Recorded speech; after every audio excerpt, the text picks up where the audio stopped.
Hello friends, welcome to the channel. Today we are going to take a look into the unique unit from the Gurjara civilization, the Shrivamsha Rider, holding on to their long-bladed axe, riding speedily across the sands of Kutch.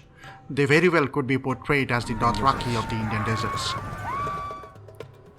So now let's dive into this unique unit from pages of history.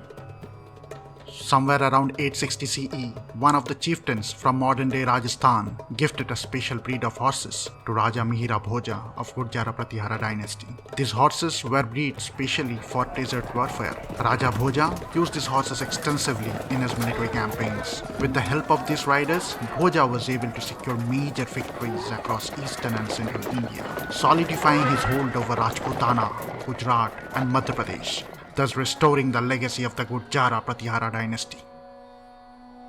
The name Shrivamsha comes from two words, Shri, which translates to honored or respected, and Vamsa or Vansha, which means family or bloodline, an honorable bloodline of horses.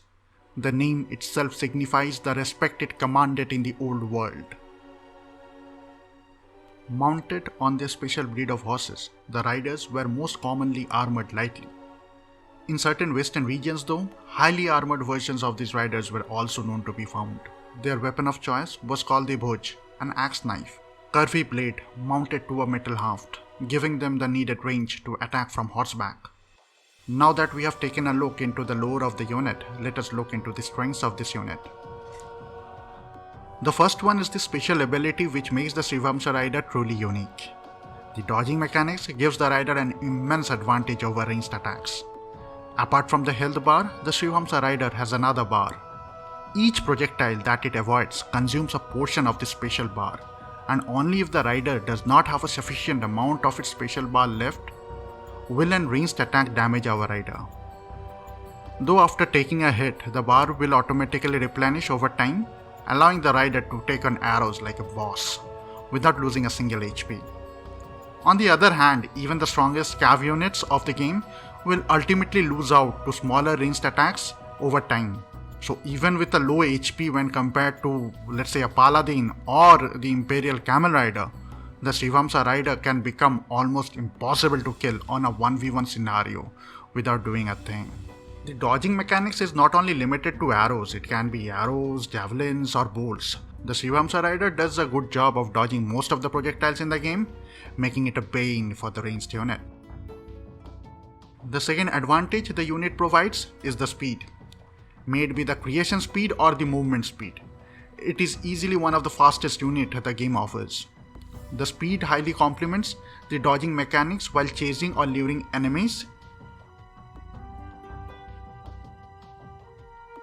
When we compare the movement speed with its other heavier Imperial counterparts, we can really start to see the difference. Having a low training time and offering a great movement speed allows the Shrivamsha Rider to be deployed and rallied quickly over any part of the map, faster than an Imperial Camel or the heavily armored Paladin. In terms of cost, the Shrivamsha Rider per unit costs a total of 19 resources. Though it is not one of the cheapest, but having a low gold requirement for the training and the upgrade definitely gives it a slight economical advantage, especially when you compare it with the Imperial Camel Rider of the Hindustanis or the legendary Paladin, both of which take a good amount of gold to get to their elite self. And considering the Shrivamsha Rider has only one upgrade, the upgrade cost is moderately cheaper and faster. Even when compared to other castle units like the Boyar of the Slavs, I think it does have an economical edge. Now let us take a look into some of its weakness. Though pikemen are the known eternal enemies of any mounted units, but the Shrivamsha Rider is comparatively much weaker than any other Imperial cav units. Don't expect them to hold for too long against pikemen or halberdiers. Even when it comes to heavy melee units like the champion, the Shrivamsha Rider may not be the ideal solution.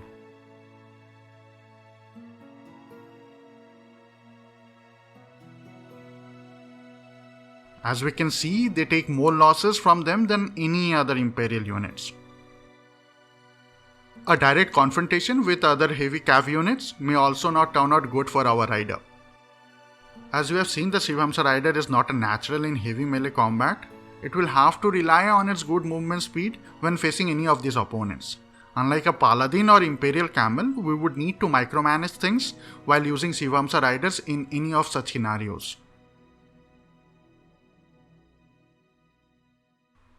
Talking of scenarios, let's look into some of the tactics where our rider gives us an advantage. First and obvious one would be in front of a projectile unit. Their speed and dodging ability gives them an immense advantage over any projectile heavy army.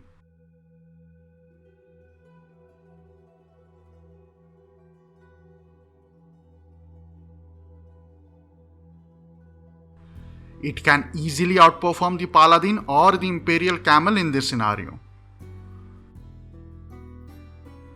Skirmishing is the second scenario that we are going to look into, wherein you may need to go into an adventure under the noses of enemy towers and archers. May it be for killing the enemy king in a regicide mission or hunting enemy villages, you will find that the Shrivamsha Rider is a dependable, cost-effective option even when compared to heavy cavalry units. The last scenario that we are going to look into is against enemy towers or keeps. Here we can see all three of our units facing off against an post-imperial keep. A situation where you would like to thin out enemy defenses without taking much losses, the Shrivamsha Rider can be a perfect unit. They are also ideal when catching on cavalry archers and other mounted ranged units because of the speed and dodging ability it offers.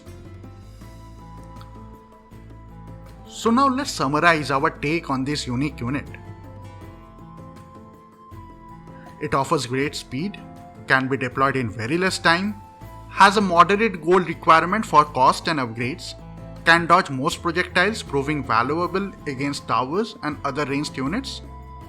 On the downside, they struggle against other melee-based infantry and cav units.